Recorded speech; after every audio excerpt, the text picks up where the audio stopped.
સદગુરુદેવ ભગવાન ને શ્રી ઠાકોરજીની અસીમ અનુકંપાથી આજે આપણને એક સરસ અવસર મળ્યો છે, અવસર મળ્યો છે શ્રી રાધા નામ સંકીર્તન કરવાનો. આજે આપણે સંકલ્પ કરીએ છીએ ઠાકોરજીને ગુરુદેવના ચરણોમાં એક અખંડ ધૂન દ્વારા શ્રી રાધા નામ ના મંત્ર જાપથી આપણા યુગલ સરકારને રીઝાવીએ. હવે આપણે અખંડ રામ ધૂન તો સાંભળી છે, અખંડ કૃષ્ણ ધૂન પણ સાંભળી છે, પણ કદાચ અખંડ રાધા નામની ધૂન નથી એટલી સાંભળી કે અહીંયા એટલી નથી સંભળાઈ આપણને.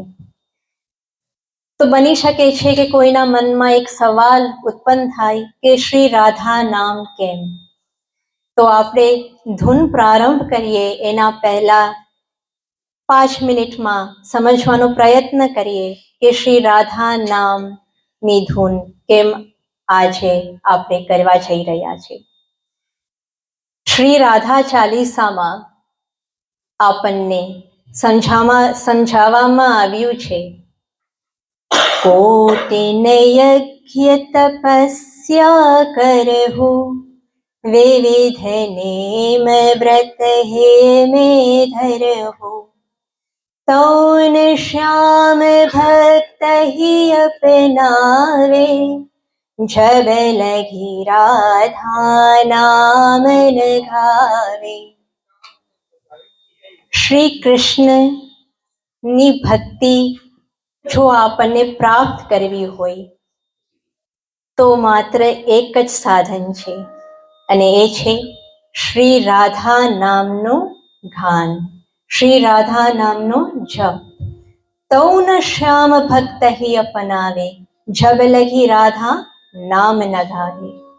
તો રાધા રાધા નામ આપણે કહીશું તો શ્રી કૃષ્ણ રીઝી જશે, કારણ કે શ્રી કૃષ્ણને સ્વયં શ્રી રાધા રાણીના નામ ઉપર એટલી પ્રીતિ છે, એટલો ભાવ છે. એક વખત શ્રી કૃષ્ણ એમના સખાઓ સાથે વનમાં ગયા ગાયો ચારવા.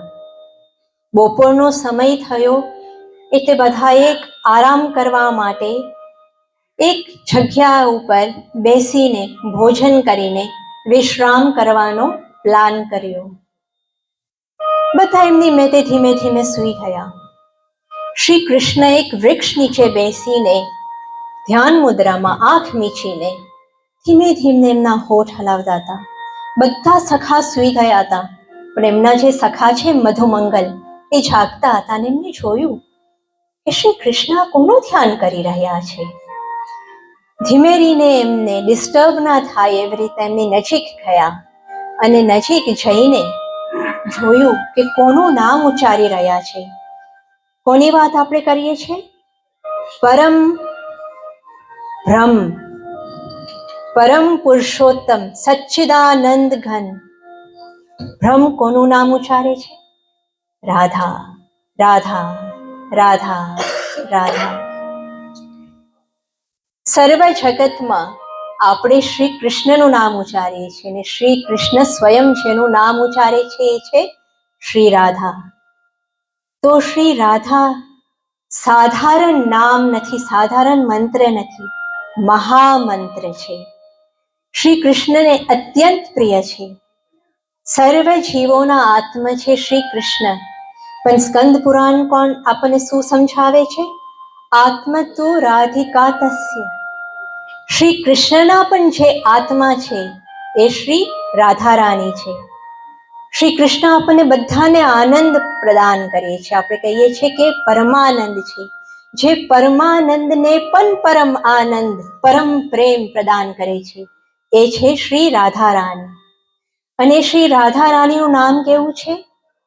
નામ અમંગલ મૂલ ન સાવન, ત્રિવિધ તાપ હર હરિ મન ભાવન.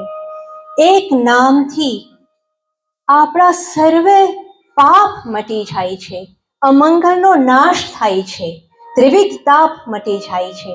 એ નામ શ્રી રાધા રાણીનું છે.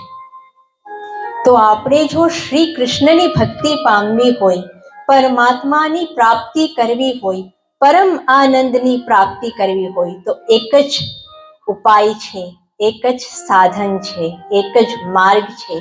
અને શ્રી આપણા સદગુરુદેવ ભગવાને આપણે બધા માટે ખૂબ જ સરળ, સુગમ ને સહજ માર્ગ દ્વારા પ્રશસ્ત કર્યો છે કે શ્રી રાધા નામ ગાતા જાઓ, શ્રી રાધા નામ જપતા જાઓ તો આપણે ભવસાગરથી પાર થઈ જઈશું, પરમાનંદની પ્રાપ્તિ કરી શકશું. અને આ જ જીવનમાં આપણું જીવનનું કલ્યાણ કરીને ભક્તિના માર્ગ દ્વારા શ્રી કૃષ્ણને supreme power, supreme bless, happiness અને પીસને આપણે પામી શકશું. તો શ્રી કૃષ્ણનું આપણે જો અટેન્શન જોઈતું હોય, એમની કૃપા જોઈતી હોય, એમની મર્સી જોઈતી હોય તો આપણે શું કરવું પડશે?